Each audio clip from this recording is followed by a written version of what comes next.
Poppies part 2. Okay, so I asked you who's talking and who are they talking to. The answer is a mother talking to their child. It's a child who's a soldier that they've sent off to war. That doesn't mean it's a young child. It just means it's a mother saying goodbye to their child, who could be any age, 18, 20, 24, whatever you like. But the fact is that this is the idea of war and conflict, but from a very different perspective.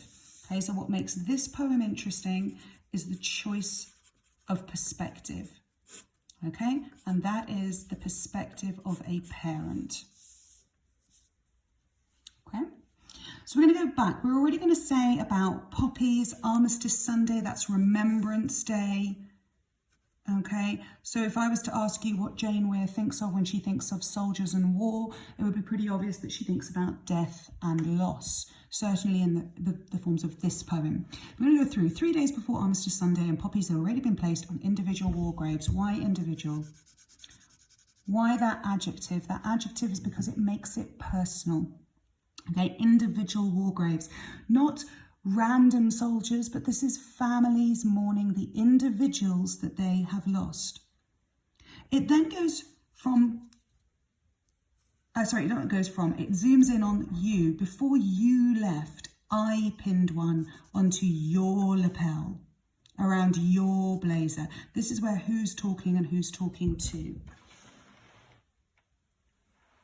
Sellotaped bandaged around my hand, I rounded up as many. This shows care. For those of you that were in the room or have ever seen me teach it, I literally stand with a student next to me. I imagine that I've wrapped sellotape around my hand, and it's to pick off the hairs. This is all about tidying and caring for someone. The smoothing down the collar, okay? The bandaged sellotape around the hand. That is care, but it is also very intimate. To be able to smooth someone's collar, you have to be standing very close to them.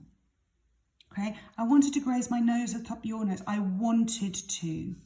Were they able to do it? The answer is no. So there's already a sense of loss. And in this instance, I would say the loss is to do with age, with growing up. The child's not a child anymore. When you were little, past tense. I resisted the impulse to run my fingers through the gel black thorns of your hair. All of this is about the intimate, close relationship between mother and child. Okay? Which is what makes the next verse so heartbreaking when the child leaves. All my words flattened, rolled, turned into felt, slowly melting. That's her words. She has nothing to say. She doesn't know what she can say. I was brave. We always think about soldiers being brave. In this instance, it's the parent describing herself as being brave. As I walked with you to the front door, threw it open, the world overflowing like a treasure chest. You've all picked up on the simile. Okay, the world overflowing, a split-second change of time, and you were away, intoxicated. Who is suffering? Who is suffering?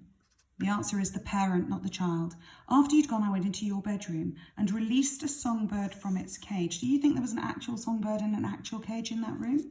No. That is a metaphor. A metaphor for what? What did she do where she was brave, but the second the child left, she burst into tears. The songbird is her screams, is her cries. Later, a single dove flew from the pear tree. You're going to tell me about dove. What does it represent? Why? From the pear tree. And this is where it has led me. Skirting, making. Okay, we've got a change in tense. This is where we are now. And we're in the churchyard. Where is the churchyard? Another word for churchyard would be the graveyard. Okay, linking back to the Remembrance Day, the poppies at the beginning. On reaching the top of the hill, I traced the inscriptions. What are the inscriptions on a war memorial? They are names. Leaned against it like, there's your next simile, like a wishbone. So if you can imagine, I know that you love my drawings. There is the gravestone, okay, or the memorial with all the names. I know I'm such a good artist. I know you're lovely. That looks like a face. I don't know why, but it does.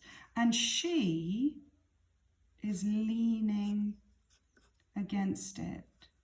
leaning against it like a wishbone. If you know what a wishbone looks like that in a chicken. And when you break it, when you snap it into two pieces, that's when you make your wish. If she's leaning on this like a wishbone, what do you think her wish would be when she breaks away from the stone? What would she be wishing for? What is the mother wishing for? The dove pulled freely against the sky, soars upwards.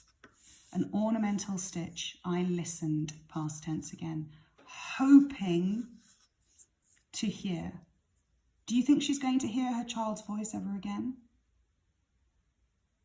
Hoping to hear your playground voice catching on the wind. Because it brings us back to the sense of child. Why playground?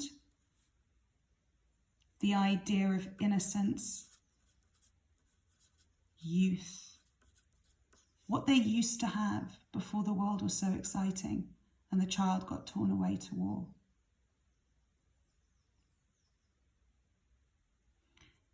This poem breaks my heart every time I read it, maybe because I'm a parent, but it breaks my heart because it's a perspective that we don't normally see.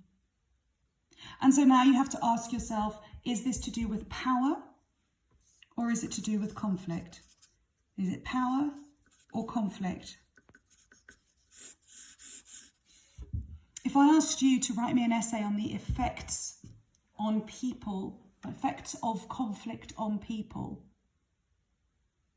I'm sure you could tell me about the soldiers that were suffering in bayonet charge or the soldiers suffering in remains.